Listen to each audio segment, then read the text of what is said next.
Muy buenos días, estudiantes del segundo grado. El tema que vamos a desarrollar el día de hoy es la edad moderna, una nueva edad al que nosotros estamos entrando.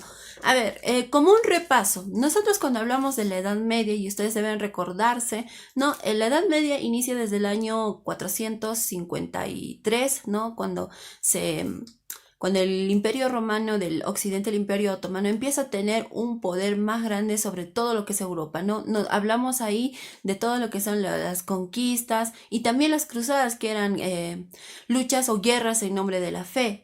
Y lo más importante dentro de la Edad Media es el surgimiento de este nuevo Estado, que es el Estado Islámico. Ahora, cuando nosotros entramos a la Edad Moderna, nosotros ya entramos en una etapa de virreyes, reyes, entre otros, ¿no?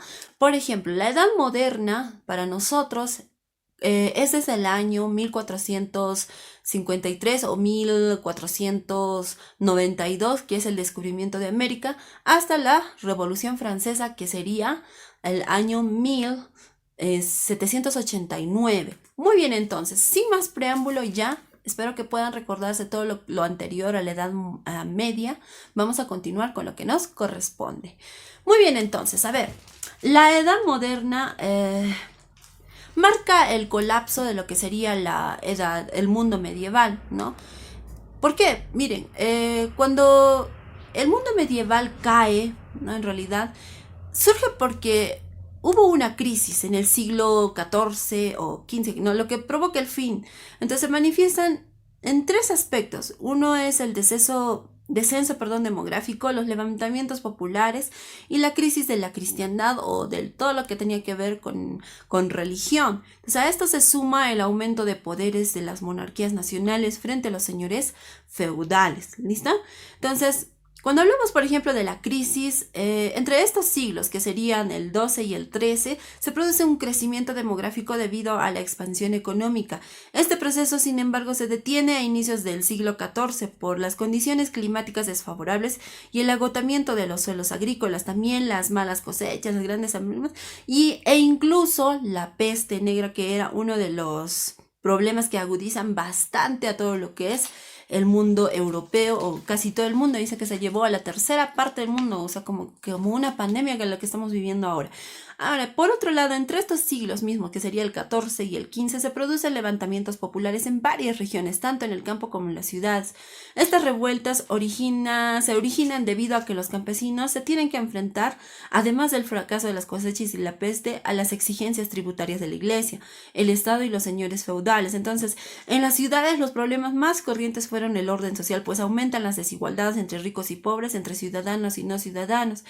Entonces, esto marca un comienzo de una crisis tanto demográfica y agrícola, ¿no?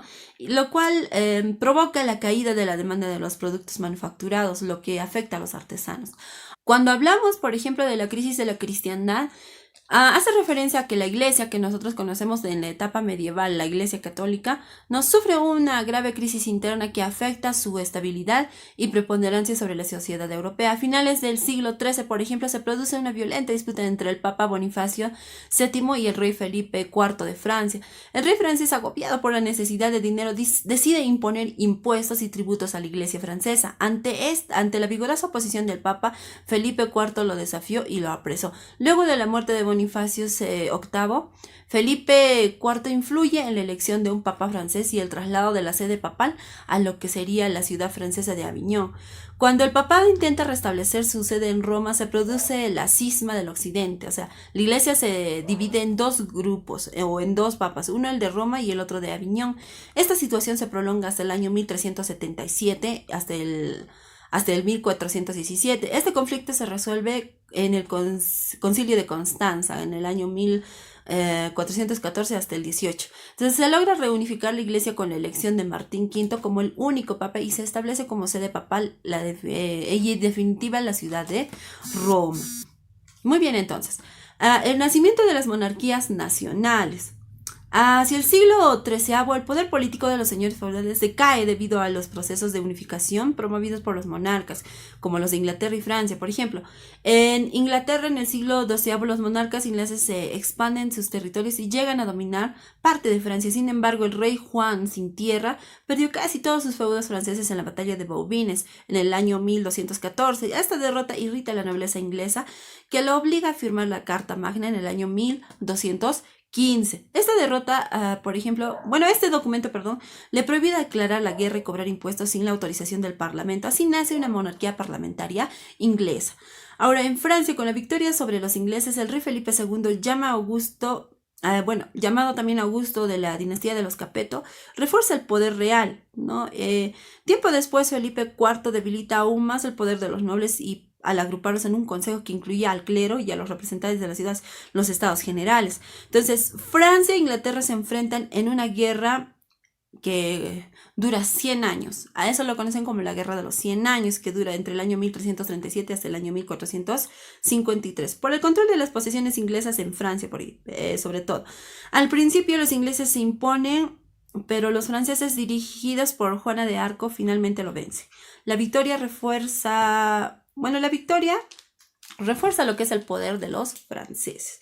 Muy bien, ahora, otro hecho importante de este colapso del mundo medieval es la caída de Constantinopla, ¿no? Entre los factores y procesos que se originan dentro de esta Edad Media, es muy importante recordar a lo que es de que era la capital del Imperio Bizantino, Constantinopla, a mano de los turcos otomanos en el año 1453.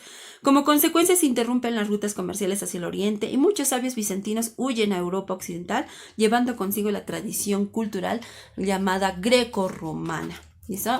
Con la influencia griega y romana. Muy bien, entonces ahí nos vamos a quedar con lo que respecta a lo que es la Edad Media, ¿no? Y bueno, nos vemos a la siguiente clase. Por favor, anoten los puntos importantes y recuerden un poquito también y reflexionen qué aspectos no les gustaba de la Edad Media y qué aspectos han mejorado, por lo menos para empezar, en lo que sería la Edad Moderna. Muy bien, entonces.